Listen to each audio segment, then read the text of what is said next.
So when you think of renewable energy, I bet those giant spinning blades are one of the first things that come to mind.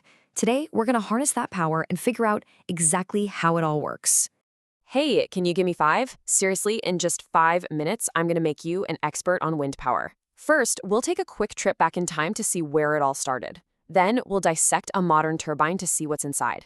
After that, we'll follow the journey from spin to spark, how it actually becomes electricity.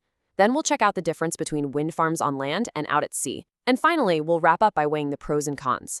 You ready? Let's do this. All right, part 1, a little history lesson. You've all seen those old kind of quaint windmills on farms, right? The ones that creak in the wind?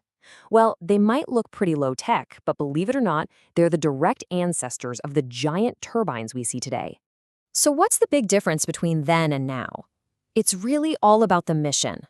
We've gone from using wind for pretty simple mechanical jobs, like pumping water for cattle, to harnessing it on a truly massive scale.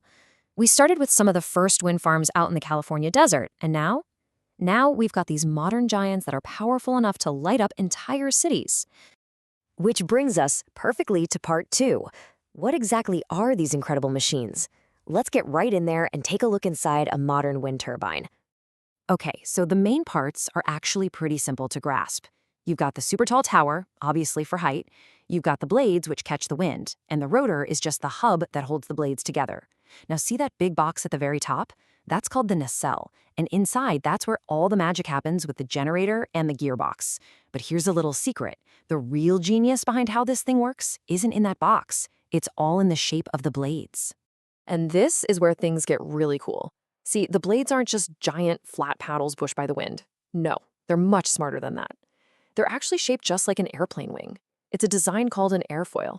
So as the wind flows over that curved surface, it has to travel faster over the top than the bottom.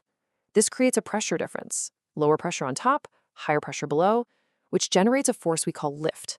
It's literally the exact same principle that lifts a 747 off the ground, except here, it's turned on its side to create that powerful rotation. Okay, so now we've got the blades spinning like crazy. But how does that spin become the electricity that powers your laptop or your TV? Well, that's what we're jumping into right now in part 3. Now check this out, because this is where the mechanical magic happens.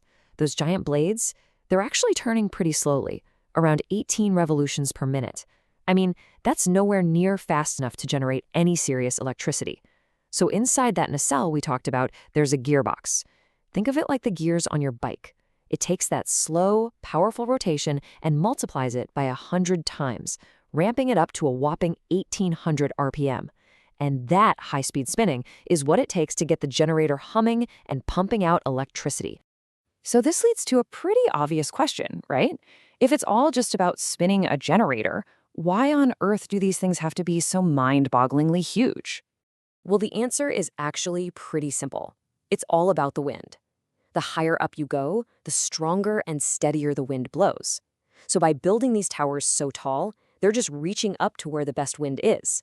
And get this, their huge blades sweep an area larger than an entire football field. So more height plus a bigger sweep area equals a ton more captured energy. Okay, that brings us to part 4. We know they're huge, but where do we actually put these giants? Well, we've got 2 main options: onshore, on land, or offshore, out at sea. Let's compare the 2.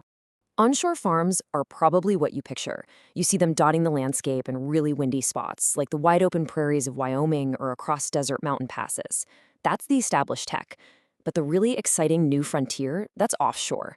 By building these farms out in the oceans or even the Great Lakes, we can tap into winds that are way more powerful and way more consistent than almost anywhere on land. And here's why offshore is such a potential game changer. Think about it. More than half of the entire U.S. population lives within 50 miles of a coast. So putting wind farms offshore means we can generate enormous amounts of clean energy right on the doorstep of the big cities and population centers that need it the most. It's super efficient. All right, we've made it to our final section, part 5. Let's zoom out and take a balanced look at the big picture, the good and the things to consider. So the pros are pretty huge, right? It's clean energy, it's totally renewable, and it doesn't pump out greenhouse gases. Plus, it's reliable and helps with energy independence. But on the other hand, there are definitely things to think about. You can't just stick a wind farm anywhere you want.